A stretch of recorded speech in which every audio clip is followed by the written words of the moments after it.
Namaskaram, Namaskaram everyone. Namaskaram, Sadhguruji. Good morning, good afternoon, good evening, and Namaskaram, everyone. On behalf of TiE Global, I am Havi Sharma, the current chairman of TiE Global. I welcome all of you, whether you are TiE members, non-members, across various channels, not only just Zoom. First and foremost, I'd like to thank our partners and supporters, Couchbank, for giving us this technical support, Vikas and his team at TiE UK North to bringing this to us, everyone at the Isha Foundation who's worked very hard in the last 5 or 6 days to bring up the right questions. Thank you, everyone. For most of you who don't know TiE or who are not or new to TiE, I'll just give you a 1-minute introduction to TiE. TiE is the world's largest nonprofit organization promoting entrepreneurship across the world. It was established in 1992 in Silicon Valley. Now we've spread out to 61 cities across the world, 14 countries, and each and every continent possible. Our main mission is to promote entrepreneurship. We catch them young. We start from a schools program, go into a colleges program, help young business people, and we mentor them, guide them, support them, and handhold them in every way. Recently, we've started to invest at the bottom of the pyramid at the early stage and idea stage startup ecosystem, where we're investing as angels across US and India. And we really look forward to nurturing entrepreneurship, promoting more and more people successful across the world. I thank Sadhguruji for giving us the time. I really look forward to these 60 minutes of knowledge, which is going to be focused on young entrepreneurs, senior entrepreneurs, businesses, and professionals. Over to you, Vikas, to start off the questions, please. Thank you. Namaskaram, everyone. Welcome. My name's Vikas Shah. I'm the president of TiE UK North. And today we're joined by thousands of entrepreneurs and leaders from all over the world, brought together by our mutual interest for our remarkable guest today, Sadhguru. I first met Sadhguru through Daniel Donachie, who's in the audience today. Danny asks to make sure that your football team allegiance is still where it should be, Sadhguruji. But today, we are not here to talk about sports. We're here at a time where the world is going through one of the most profound shared experiences that we've all had since the last great outbreak of conflict. So today, I'd like to start, Sadhguru, by asking, we've had a devastating effect on the world from this virus. It's changed the balance of power and the relationships in societies. But it's not a human invader, it is a virus. How should we as individuals, as society, and as countries think about this situation that is happening to us? Namaskaram. Well, when you said it's not a human invader, but a virus, you're making it like being infected by a virus, or this virus pandemic is worse than the World War II that you were referring to in some way. Well, we need to understand this. Most people don't know what is a war. Like for example, in India, though we have seen 4 wars, and America, probably in the post-World War I'm saying, America must have seen about 4 to 5 wars. But for India, the wars are fought on the border. Our soldiers have fought on the border, sacrificed their lives. But for the Americans, the wars are fought somewhere else. But just yesterday, we are commemorating the end of World War II. You ask the Londoners what war meant at that time, because every home was destroyed and around you there's a whole lot of destruction. That is not a joke. So virus is not as big as a war. Though we have to handle it in a war footing, it is not as big. Let's not magnify it that big, because being shot at, being bombed out is a different experience than right now this virus. It is not even being carried by some mice or mosquito or something else that we cannot control. We are the carriers. All we have to do is, if we behave responsibly and consciously, we can stop the virus in its tracks right now, because without us it can't go anywhere. When we are the transportation system for the virus, isn't it in our hands to stop? But that's not how a war happens. When a war happens, it's a totally different affair. So having said that, But at the same time, this is so universal, that is, this is literally covering the whole planet or the entire human population, so it is big, it is not small. Well, many things we have been doing. Well, all of you are entrepreneurs, what I say you may not like a little bit, but I want you to sit back and think, because right now, economy has sort of come to a near standstill situation. When a machine has stopped, it's a good time to maintain and fix that machine, because a running machine is very difficult to fix. Nobody will have the focus to fix a machine, especially if it's running well, then nothing can happen. I must tell you this, in 2008 when I was at the World Economic Forum, well, there was a bit of a, meltdown, and everybody was carrying a long face. These 1,000 and odd people, most of them billionaires, there were a few billions less, and they were carrying such long faces. So they asked me to handle a session called recession and depression. I said, recession is bad enough, you don't have to get depressed on top of it. And above all, right now the way we have built the economic engine on this planet, that it is going at a certain speed, if the economy goes down a little bit, you will be depressed. But if economy goes full steam, we will be damned on this planet. So this is a choice, whether we want to be damned in the next 30 to 50 years' time or we want to be a little depressed. We don't have to be depressed. This is not death, okay?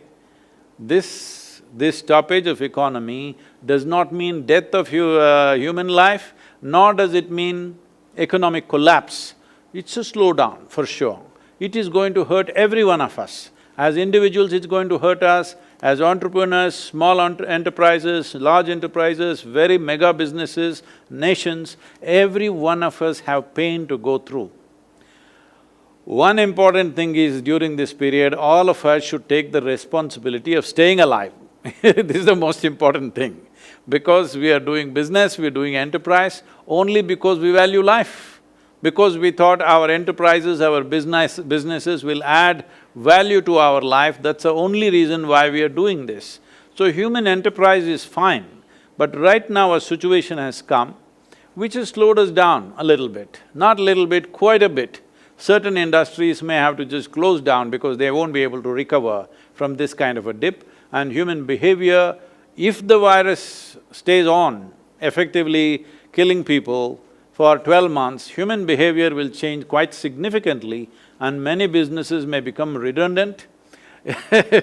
People are fearing God may become redundant, they are scared. If temples, mosques, churches don't open, God may disappear. So they are fighting for that also. So I'm saying the insecurity is not just among you, even the God is feeling insecure that if nobody comes to pray for 12 months, what do? After that, they may not come at all. They may do fine without it. So but with this as well, one of the most profound changes to society right now has been the disconnection of humanity. We've been separated from each other as businesses, as families, as groups, and fear has set in. How do you suggest that, first of all, how do you suggest we can cope with disconnection? And secondly, how can we cope with the fear when we do come to return? About disconnection, see, people, when economy was running well, businesses were running well, families were complaining that we are disconnected, there's no time for each other. Now, 6 weeks is not going to disconnect you from the world. It's a good time to connect with families, friends and everything. Anyway, we are connected, so connected with, social media and so many other ways. Anytime you can pick up a phone or send a message, we are connected. Even people who are working in the same offices were sending emails to each other, they were not talking to each other, so nothing has changed for them in many ways. So let's not exaggerate that disconnection. But is there a concern, a serious concern, not a joke? This is not going to be a joke. I am not saying this is not of any great consequence, it is. But at the same time, tell me, would we have, as human beings, as societies, as nations, always all of us trying to be, do better than others, would we have stopped and looked at how to redirect the economy? We would not have done, till a major disaster happens. I would say this is a soft disaster. Unfortunately, over 250,000 people have died. But if climate change disasters happen, much more will die. So instead of that, this is a soft one. This is the time that we need to restructure our businesses, restructure the way we run the economy. What is success itself, we need to redefine. For example, in the last 50 years, from 1970, 60% of the vertebrate population has disappeared. There are many explanations being given, accusations being made about where the virus came from, how it happened and all this. But the fundamental simple thing, see, yourself also, I'm saying both of you are outside the country or you're in India and he's in UK, right? So I'm in Manchester Yes. and Mahavir is in India. Okay. Yeah, I'm in Jaipur, yeah. Don't tell me you're a United fan or something. I'm sorry, I Man can't City disclose fan. my team affiliation because Danny's one of my best friends. Okay, that's a good one. The thing is, see, why is it that many Indians have gone out? Because there was no opportunity here, so they've gone out and thrived all over the world. Similarly, any life will do the same thing. I'm speaking for the virus because virus is also a life.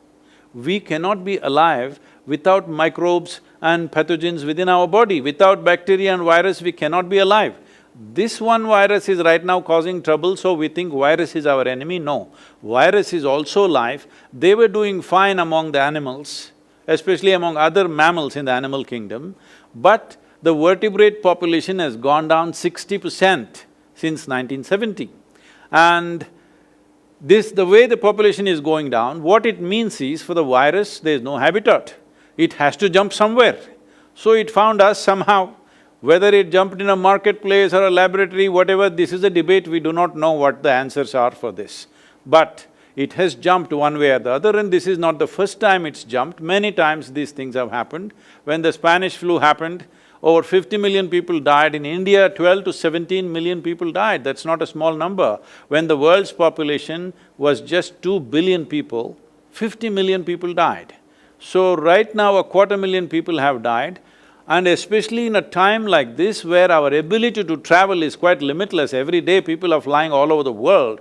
In spite of that, it is pretty good because our awareness, our medical systems, everything is way better. So we can make this disaster, we can make this virus situation into a minor aberration in our life rather than making it into a major calamity, if only we conduct this properly. About fear. Fear means, you must understand this, about what may happen tomorrow. So essentially what is happening is, right now there is a challenging time in front of us, true, really challenging times like never before for our generation of people. This is the most challenging times we are facing. When there is a challenge in front of you, you must be at your best. This is the most important thing. When there is a challenge in front of you, your competence becomes the most important thing that you need to do. Tell me, when you're in fear, are you very competent? No. The basic faculties will be lost. You will become debilitated with fear. So, what is the logic behind this? The thing is just this, whenever there is a challenge in front of you, your own intelligence turns against you. Right now, let's not decide what to do tomorrow because we still do not know how the virus will play out. We do not know.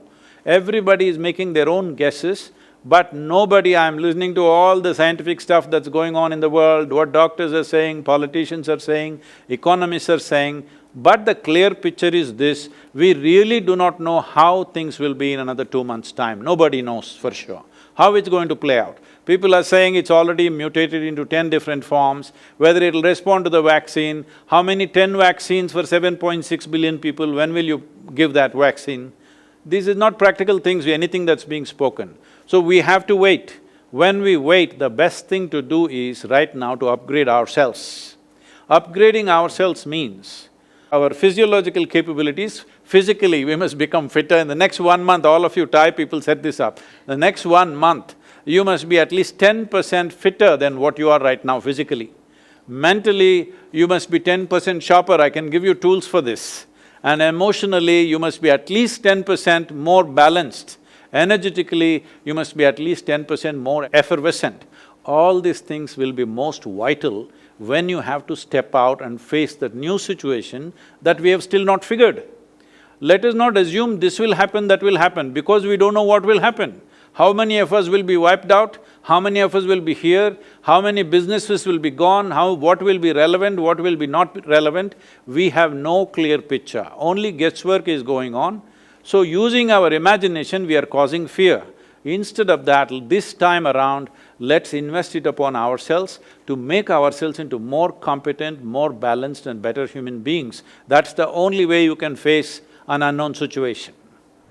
Thank you, Guruji. Now, in a moment, I'll pass to Mahavir with some questions from our TiE chapters around the world. But just before we do that, do you think that a crisis like this will change the relationship that we have to our material possessions, our relationship with wealth even? Because these are also very important questions for business leaders. Will this change the nature of what we think is important when it has been money and wealth in the large part for such a long time in society? See, most human beings are existing like they're immortal. People think, most people think other people die, you know. No, you and me will die. It's just that we don't want to have an untimely death, that's all. But you and me will die, we are all dying sort. So now virus has brought the mortal nature of our existence right up in our faces, which is a very good thing. If we don't die, it's a good thing.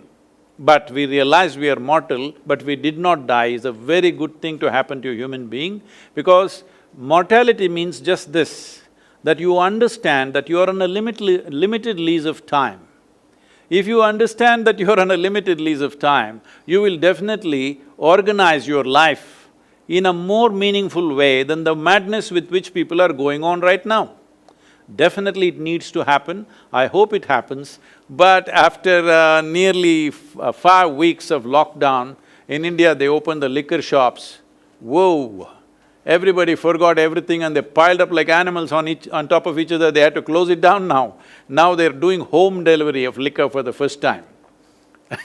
Get drunk and be home, don't come out and do a mess. So nothing changed for these people at least. But if definitely the virus situation and this fear and this social distancing lasts for more than 9 to 12 months, definitely the way we relate to what we possess will definitely change, and that is a welcome change. Thank you, Guruji. And now I'd like to pass to Mahavir Sharma in Jaipur with some questions from our TiE Global chapters. Thank you, Vikas, and thank you, Sadhguruji. So the first question is from 2 chapters across different parts of the world, Singapore and Silicon Valley. I'm changing the topic from coronavirus and the current crisis to general entrepreneurship and business, and I think we need to move on, as you rightly said in your replies. So, as I told you, we have startups, young startups who are struggling, cash flow issues, who are, becoming tougher and tougher. Established business people also struggling and not knowing what the future is. So my question is that all of us have to become stronger, as you said, mentally and emotionally, and also spiritually, in my opinion. The inner engineering that we all need to work or rework as entrepreneurs, as startups, as professionals, what should one do to restructure oneself from within? See, it's going to be a challenging terrain, no question. Whatever the nature of your business, certain businesses will do very well post-virus for their own reasons, but even those businesses will have to be agile and handle the new terrain that will come in front of them. If you want to approach, let us say you're in Rajasthan, let's say you want to travel the Thar desert, you would want a machine which is well engineered, isn't it? You don't want to go into a desert with a badly engineered machine where anything could happen. So now we are approaching a place where the terrain is not going to be as you expect. Unexpected terrain that we may hit lots of bumps, lots of pits, all kinds of things. Nobody knows what kind of challenges it will throw, but we clearly know it is going to be a very challenging situation for anybody who is managing anything. Businesses, nations, institutions, individual lives, everybody will have their own kind of challenges. So when this happens, the most important thing is that you're well engineered. What does engineering mean? See, we say something is well engineered because it functions the way we want it, isn't it? If a machine functions the way we want it, if the building functions the way we want it, we say this is a well-engineered structure. So similarly, in your life, your body, your mind, your emotion, your energy should work for you. Just now he was mentioning about fear. Fear, anxiety, anger, resentment, hatred, whatever, anything that is unpleasant within you, for this, people may go on giving many reasons. Today, there are over 72,000 exotic names for psychological disorders of various kinds. You can give as many names as you want, but essentially what has happened is, your intelligence is turned against you for some reason, whatever the reason. Fundamentally, your intelligence is turned against you. There are only two kinds of sufferings in human life, physical suffering and mental suffering. If the virus gets us, then there is physical suffering, that's a different matter, we need to deal with it completely differently. The rest is all mental suffering. 95% of human suffering is mental suffering. What mental suffering means is, when it comes to suffering, you are on self-help. You don't need any outside help. Right now, sitting at home, you will think about something that may happen 10 days ago and already suffer something which does not exist. What is it that human beings are suffering? What happened 10 years ago, they still suffer. What happened 10 years ago does not exist. So what you are suffering is, you're suffering your memory. Or what may happen day after tomorrow, they already suffer. This means you're suffering your imagination. So if you're suffering your memory and imagination, one thing we need to understand is that as human beings, we have a very vivid sense of memory. That's why our lives are so rich. No other creature on this planet has the kind of memory and detailed memory as we have. And no other creature has a fantastic sense of imagination that human beings have. Now you're suffering your memory, you're suffering your imagination means you're suffering your evolution of becoming a human being. So most people would like to have half the brain that they have right now so that they can be peaceful. So when it doesn't work, that's why they soak it in alcohol so that half is preserved for some other time, and they feel little peaceful for some time. Well, when it goes completely out of control, the doctors even going to the extreme stage of doing what is called as lobotomy, that a part of the brain is removed. If a part of your brain is removed, no fear, no anxiety, nothing peaceful, but no possibilities either. So I'm saying, what is a possibility, you are making it into a huge problem, simply because you're not well engineered. What does being well engineered mean when it comes to a human being? You heard of… you're in UK, so you definitely heard of Charles Darwin, right? Nobody did not hear about him. He didn't come from Manchester, I think. No, he wasn't perfect, so… I get you. You must be from the city, Manchester city, that's why you're talking about perfection. Yes, sir. So, Charles Darwin went about… I'm making it simplistic, but he was saying something like this: a goat could have become a giraffe over a million-year period. A pig could have become an elephant over many more million years. But a monkey became human rather too quickly. So quickly that anthropologists are continuously looking for a missing link which they have not found yet. So what it means is, in terms of DNA difference, if you look at it, between a chimpanzee and yourself, the DNA difference is only 1.23%. 1.23% is not much of a difference. So physiologically, we are very, very close to a chimpanzee. But in terms of our intelligence and our competence and our awareness, we are worlds apart from a chimpanzee. So right now, human problem is just this: they have an intelligence for which they don't have a stable enough base, so they are suffering their own intelligence. You can call it tension, fear, anxiety, madness, misery, whatever you want to call it. Essentially, human beings are suffering their own intelligence. Intelligence is a solution. Intelligence is not a problem. Unfortunately, most people are experiencing this as a problem. This is why inner engineering becomes very, very significant. If you're an entrepreneur, you must understand you're into a venture. You're in a venture means it is just one step short of an adventure, okay? You're seeking challenges. If you did not want challenges, Rajasthan government would have been a fine place, to work. But you become an entrepreneur because you're consciously seeking a challenge. This means you're into a venture which is not an adventure but just one step short of that. That means you should not suffer unexpected situations. Unexpected situations, undefined situations means for an entrepreneur, there are a million possibilities in that. He has to look at it. Thank you so much. Going on with my next question, and nothing to do with the current situation, and this is from Anjali in New York, Ram from TiE UK North, and a team in TiE UP. What causes, and this is a very generic question, of feelings of unpleasantness, disconnect, dissatisfaction, unhappiness within oneself in life. And these things invade yourselves and actually you underdeliver or work, and that creates a challenge for everyone, and one has to compromise on whatever business or job that one is doing, or sometimes even people become procrastinated because they're comparing themselves from other people. So this emotional, and many a time people don't even know that they have these inner challenges or dissatisfactions. How does one control or deal with inner emotions and become stronger emotionally? You said underperform.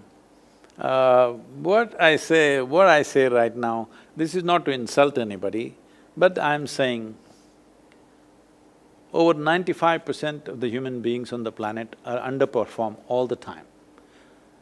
They may be comparing themselves to somebody else and doing little better than them and they think they're okay. It is not a way to look at life. The important thing is, am I at my fullest possibility? Whether I am better than somebody or worse than somebody, this is not the issue. Unfortunately, that's become the issue, but that's not how it should be. Whether I am able to find full expression to all that I have in me. If you go by that context, over 95% of the population is seriously underperforming. If anybody comes to me here, those people who came here thinking, spirituality means they can close their eyes and do, whatever that kind of stuff, I'm all making them do 5 people's work. Each one must do 5 people's work, otherwise I'm not satisfied. And 7 days of the week, 365 days, we are on and on. Why I'm saying this is because this is most important in a human perspective, that everything that you have should find expression. If it doesn't find expression, it'll become knots within you which will bother you, you won't even know why. Simply for no reason, simply you feel, unfulfilled, kind of like there is a bad weather within you, no matter what is happening. So you can call it by many names, as I already said, there are many ways of looking at it. One simple way of looking at it is, see, human experience has a chemical basis to it. What you call as joy is one kind of chemistry, what you call as misery, another kind of chemistry, peace is another kind of chemistry, love is another kind of chemistry, agony is one kind of chemistry, ecstasy is another kind of chemistry.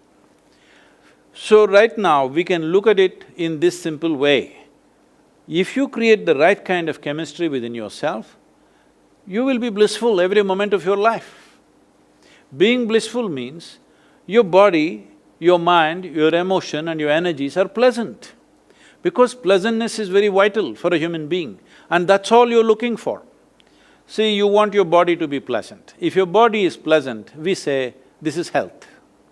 If it becomes very pleasant, we say, this is pleasure.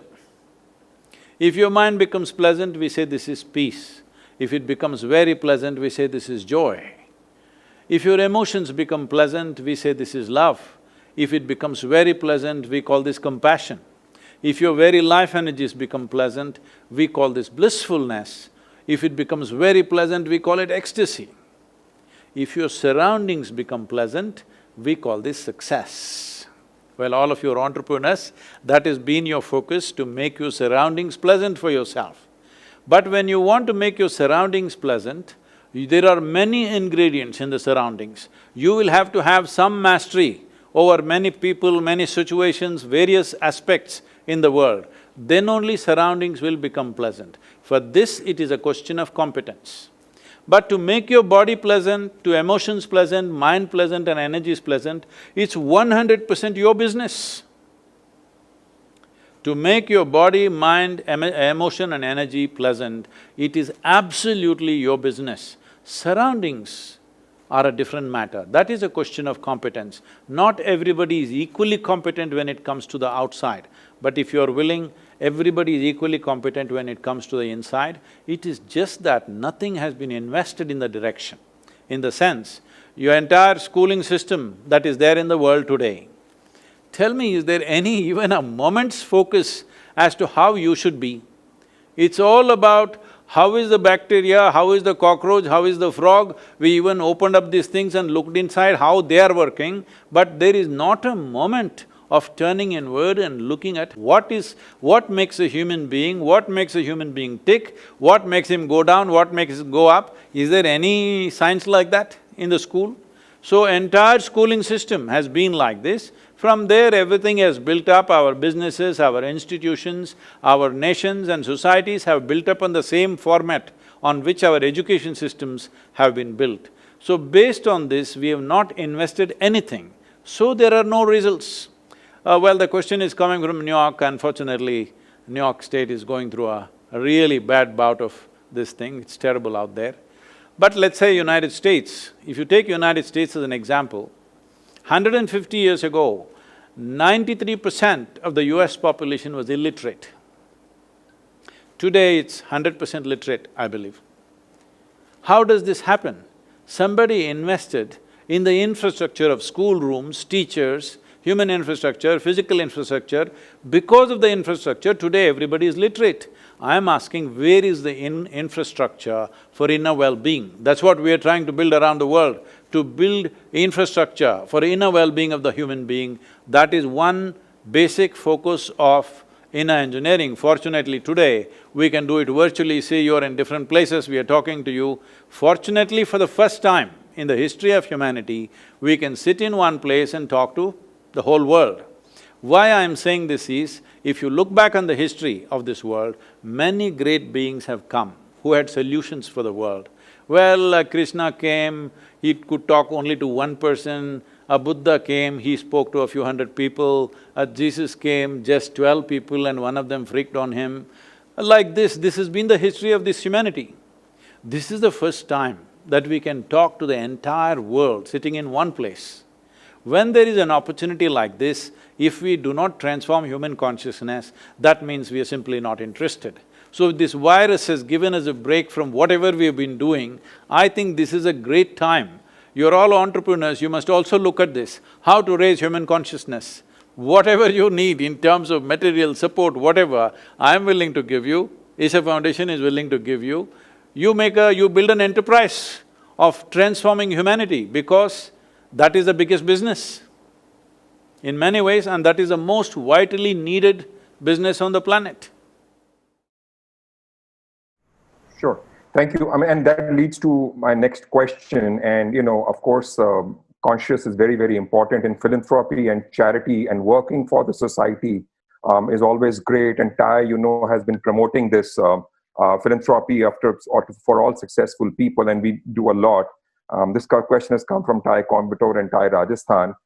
So doing charity, doing good work, doing work for social impact always makes one very happy. The inner glow, as you say, the inner strength that comes from within is very, very strong. Can you enlighten what happens, what chemistry happens in one's self when someone does good work for other people? And also, if you'd like to talk about your charities that you are working and how we can collaborate, as you just mentioned. So wherever an individual human being puts another human being or some other human being's well-being above our own, suddenly that situation becomes a very powerful situation.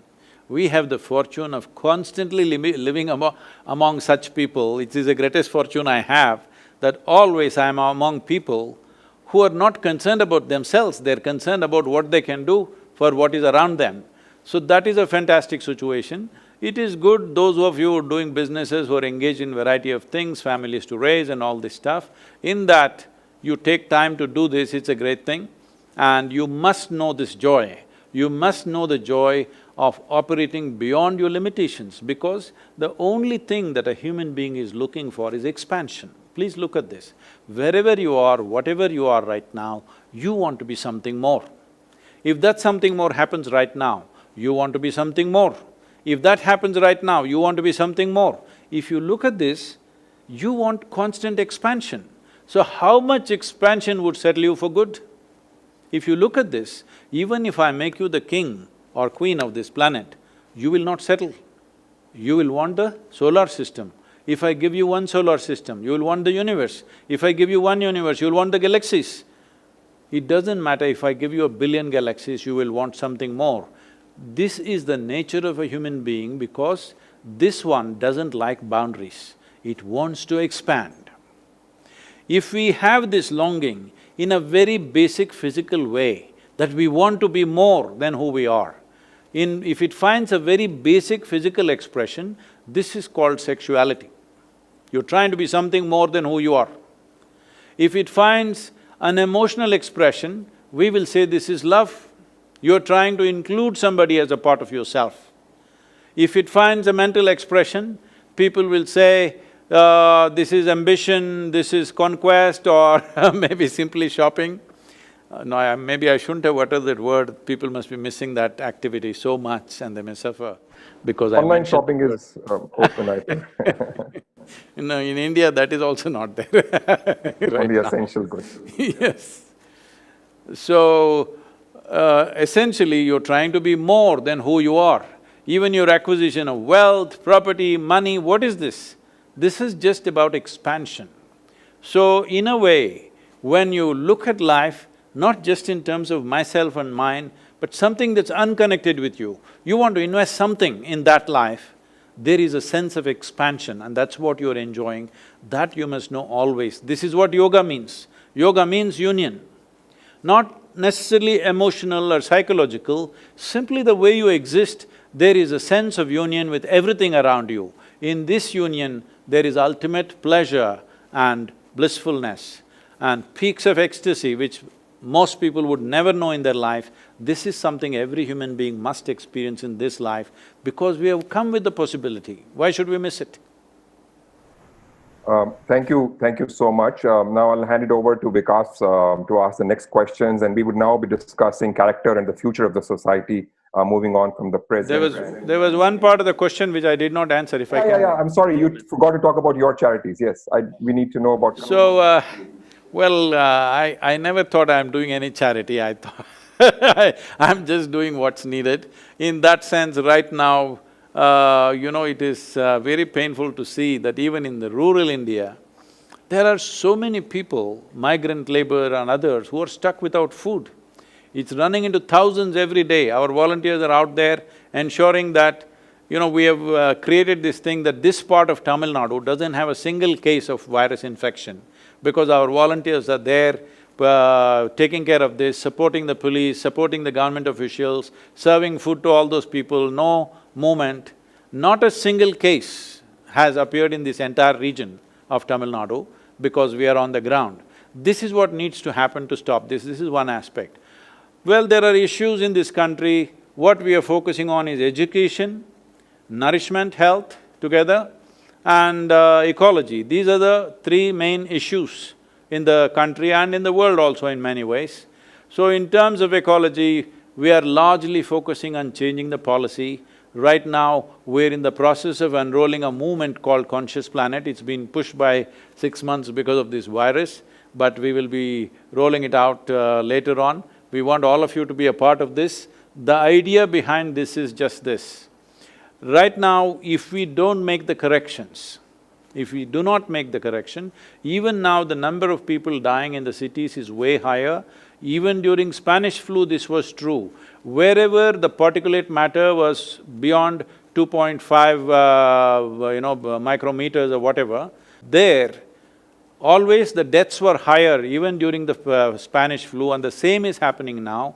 So the number of people who die just because of pollution causes is very, very high, and those people are also susceptible to these kind of things. Having said that, to bring down the pollution, people are thinking electric cars, this, that, yes, all that needs to happen. But the most important thing that needs to happen is a mass transport system which is super efficient. Then naturally people will go by that. There are many plans for which policy changes we have put forth to the government. They have become the official policy recommendations for all the states in India. Now we are trying to do this for the whole world. What we are looking at is just this: ecological issues should become election issues in every country. For this to happen, we have a list of 3 top political parties in every nation, all the 187 nations which have democracies. We have top 3 political parties and we are approaching them. And at the same time, see, the political parties will not do anything unless people really want it. So we are seeing how to touch 3 to 3.5 billion people to vote for, for simple things. We are making… Right now, whatever ecological information that's out there is all like PhD stuff. Nobody understands what it is. The common man on the street has no clue what it is all about. We are making this into 5 things that must happen in your country. We are making the world into segments in terms of latitudes or geographical segments of equatorial region, tropical, subtropical, temperate, like this. And in this region, if your country is there, what should happen? What are the 5 things that must happen? 2 or 3 things that should never happen in your country. We want to make sure at least 3 to 3.5 billion people, because 5.26 billion people have franchise in this world. That means they have the power to elect a government. If 3 billion people understand these 5 things and they vote, they will say, yes, we will vote for this. This means it will become an election issue. So we are seeing how to get to the 3 billion number. We have various plans, we will come to you sometime. Please, all of you should stand with us, because this is a must happen. Because right now, about 25% of the world's land is untouched and pristine. It is estimated by 2050, only 10% will be left, and populations will touch nearly 10 billion. Well, that is a calamity by itself. Absolute calamity, you don't need any virus. If we become 10 billion people and forests have reduced, no enough forest cover and green cover in the world, this will be a disaster. But right now we have a phenomenal chance to change a few things. See, of the 51 million square kilometers of land which is being used for agriculture in this world, 40 million square kilometers of land is used only to raise animals and their food because of meat consumption. If meat consumption is brought down by 50%, people don't have to give it up. If they bring it down by 50%, 20 million square kilometers of land will become available. 20 million square kilometers means you can plant 1.2 trillion trees. 1.2 trillion trees means everything, all the carbon that you have thrown out into the atmosphere, in 15 to 20 years' time, it will fully absorb. That's what it means. This can be done, and it can be a huge business by itself. Timber can be a huge business by itself. We can crop the timber, but in a calculated way, this can be done. This can be a major business. As meat industry goes down, this can be done. This is a big enterprise by itself. You must look at that. Above all of you should stand with us for Conscious Planet. Thank you so much, and we will help you reaching out to masses across the globe and educating people about what you said. We'll share a document with your team. Over to you, Vikas, to take it forward, please. Thank you. Guruji, over the last 4 or 5 years in particular, we've seen so much disharmony, disunity, and fractures emerge in our society, whether we look at referendum or elections or whatever it might be. And we do, as you said, need to come together as a society for many important causes such as the environment. But why are we still turning to those base instincts such as hate and isolation? And how can we build a society which is more unified regardless of religion or opinion or background, because that is so important for us? See, that's what it looks like on the surface, but essentially this is happening because economics has become the most significant aspect of human life right now. Once economics becomes the most significant aspect, what have you got, what do I have? This is the whole calculation all the time. So, when it's all based on this, naturally people will polarize themselves because they know there is strength in unity and brotherhood of their own. So, it may look like religion on the surface, it may look like so many other things, but if you look at it, the underlying force is economic concerns. Now, your Brexit you're talking about is an economic concern, it's not a racial thing or even a national thing, it is more an economic concern.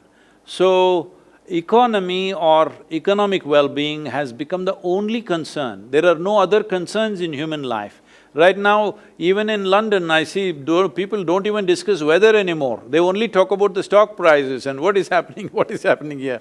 Even if you sit around, I'm saying, I was somewhere where about four, senior ladies were sitting, and I sat with them for a small tea or something. Even they're talking about stock prices. I said, don't you discuss weather or local gossip anymore? No, all that is gone. The only gossip is economic gossip. When this happens to any society, naturally we will, we will make groups of our own because that gives us power. If we are left alone by ourselves, we may be smothered by the economic forces. So, we need to change this in many ways. If I say this, it looks like I'm rubbing, insult to injury. Right now, the economy has slowed down. This is a time for all of us to rethink many things about our lives, how we are living. Is this the way we as human beings should exist on this planet? Is it really… the way we are existing is quite unbecoming of being human. We are as violent or worse than any other animal creature. An animal functions out of its instinct. Instinct essentially means a crystallized amount of memory within itself in its evolutionary scale, and from that memory it operates. The significance of being human is whatever our instincts are, whatever our genetic background and evolutionary background is, this moment you and me can function, we have a discerning mind that we can function consciously, no matter what our history says, what our genetics say, what our evolution says, whatever it is, the background, still we can stand above that and act consciously because we are the only ones who have a discerning mind which can act beyond our own instincts. If we do not exercise this, we are not really full-fledged human beings, that's what it means. Wow, and in a moment I'll hand over to Mahavir as well to give an official vote of thanks for today. But one final question, if I may, Guruji, which is, right now we're all introspecting, we're all, on our own or, in small groups, and it's causing us to almost focus on some of the negatives that we are seeing in society. But how can we make sure that we look outwards? How can we make sure that we see beauty and positivity even in a time of great crisis and uncertainty? The negativity is coming from… I think all of you are trying to practice astrology. You're planning to probably start an astrology company, so you're trying to make predictions about which you have no clue. Don't make predictions right now. Just carefully watch what's happening in the world, every little bit that's happening, because you're an entrepreneur, there could be 1,000 opportunities in many things that are happening. This may make me look like, oh, what is he talking when there's a human disaster, you're talking about enterprise. Well, enterprise matters because the success of a nation no more depends on its military might or even on its political circus that it does. Essentially, it depends on the success of its businesses. So it is very important that business people don't become astrologers and start making predictions and gloom and doom stuff. No, you just wait, it's okay. When we step out onto the street, let's see what to do. We must watch carefully. But the most important, as I already said, is This is a time that you will never get again probably in your life. Till now, since you started your enterprise, I'm sure nobody gave you an 8-week break, isn't it? Simply impossible even to think. Yes. Even I'm I'm here at the yoga center continuously for 2 months, which I have not done in 40 years.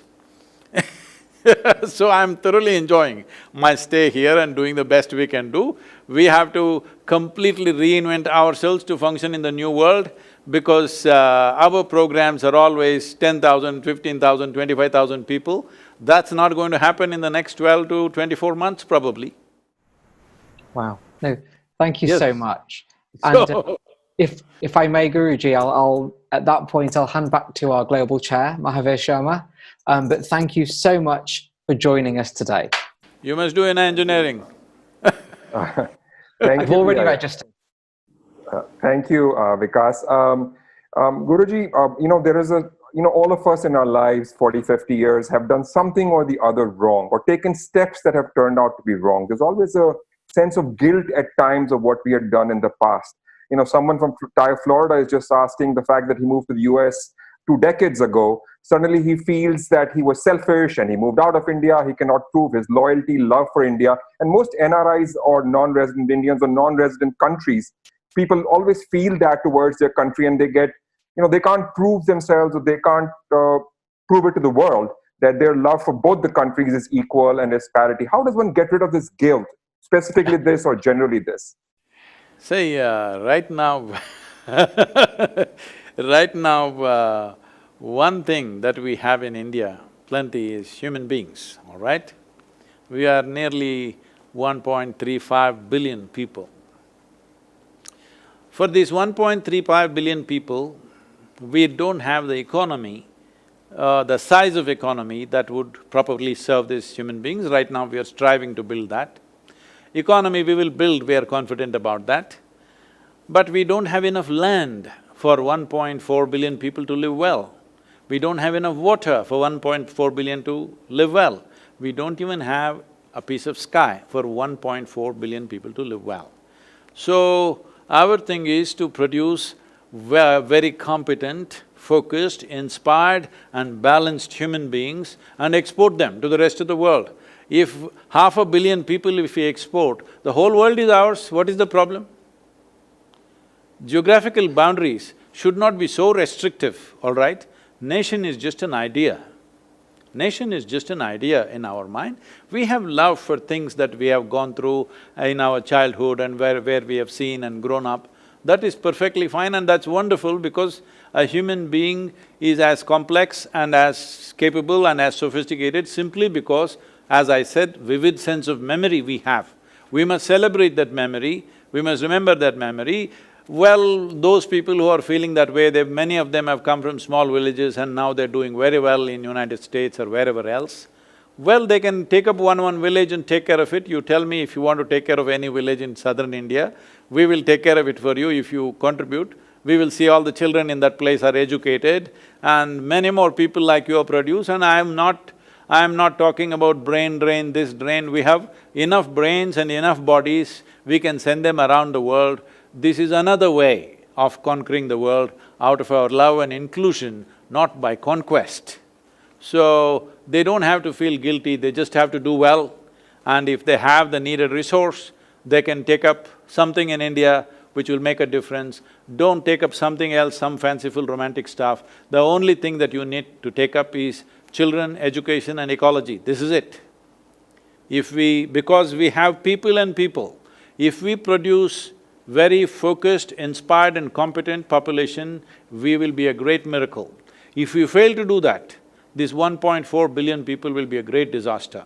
So we intend to make this into a great miracle because that can only happen by investing in people. But now we are a little concerned with this virus because last 20 years, we have pulled out 240 million people out of the poverty, below poverty line.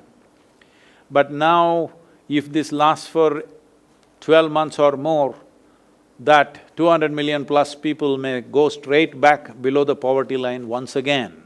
That is our concern. So, the most important thing that needs to happen is nourishment, Education and ecological concerns are there. If these three things you can contribute and attend to, please do that for India. But you don't have to feel guilty about your well-being. No, not at all. Thank you. One last question. I think I can squeeze in 4 or 5 minutes to go and pull you into the debate of life versus livelihood. US is, leaning towards livelihood and economy. Indian government is in a dilemma. Red, green, orange zones don't have as much of a business or economy. Red is where all the problem is. What is the right balance? What is the future immediately for us as entrepreneurs or the government? And is there a balance somewhere? See, this is not about taking sides. We should not take sides at times like this. Unfortunately, people are so geared to always take this side or that side. That's not it. As I said, we do not know how it'll unfold in the next 2 to 3 months. When the Spanish flu happened, in the first wave, immediately after World War I, when the first wave happened, started in the month of January, it killed about 6 million or 7 million people. People thought it's over. But it came back in August, September and killed over 35 million people straight away. And it again came back next year to kill some more people, but that second wave was the biggest one. Is this virus going to behave like that or not? We do not know. We can only go by what's happened till now. In the past, it's happened in the just a little over a century, exactly the same thing has happened. It's the second wave which really got us. Even now, some of the doctors and scientists are saying the second wave in US will happen in October, November, December, and that's going to be really big. Well, if that is the thing, you step out and kill 2-3 million people or 10 million people or whatever, I don't know how many, unfortunately, that will not be good in terms of livelihood. Even if we look for livelihood, coming out and protesting in thousands together, openly defying the simple care that you need to take so that it doesn't spread, talking about, see, scientific language like herd immunity, this and that, without understanding what it is. Before herd immunity comes, if we go for herd immunity, I'm telling you, we will wipe out the geriatric population completely. We will wipe out all those people who've gone through organ transplants, cardiac patients, diabetics, all vulnerable population, largely we will remove them. Is that what you want to do in terms of livelihood? Yes, we definitely have to restart the economy, time has come. More than 6 to 8 weeks, if you close down, it'll become a major problem. But how to do it must happen in a planned way, not coming out and talking about your rights on the street. Your rights are there, but there are also responsibilities of being in a democracy, isn't it? Because when what you do is not just about your life, it's going to take somebody else's life. When doctors are being forced to make these kind of decisions, in Italy this was done, that is, suppose me and my mother get admitted into the hospital for the virus, they will give the ventilator to me and let my mother die. How will I live with that? That I took the ventilator and made her die? Or if me and my daughter get admitted for the same problem, they'll give it to my daughter, I will die. When people are being forced to make these kind of decisions, you're talking about your rights, you want a haircut. Come on. Just 50 years ago, you didn't want to have a haircut, all right? Now you're saying you can't live without a haircut, barber shops you want, that is the most important thing, alcohol you want. Please, this is a time where little more responsible and conscious action should come forth from human beings. Should economy restart? 100%, there's no question about that. But how? It must happen in a systematic, disciplined way, not in a wild way. Well, thank you so much for such great, insightful answers to our questions raised from across the world. On behalf of TiE, all its members and the entire fraternity, I would like to thank you and Isha Foundation for bringing this up to us. We will collaborate and work with you closely in social impact and environmental issues soon.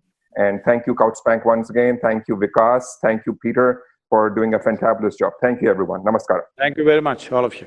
Thank you.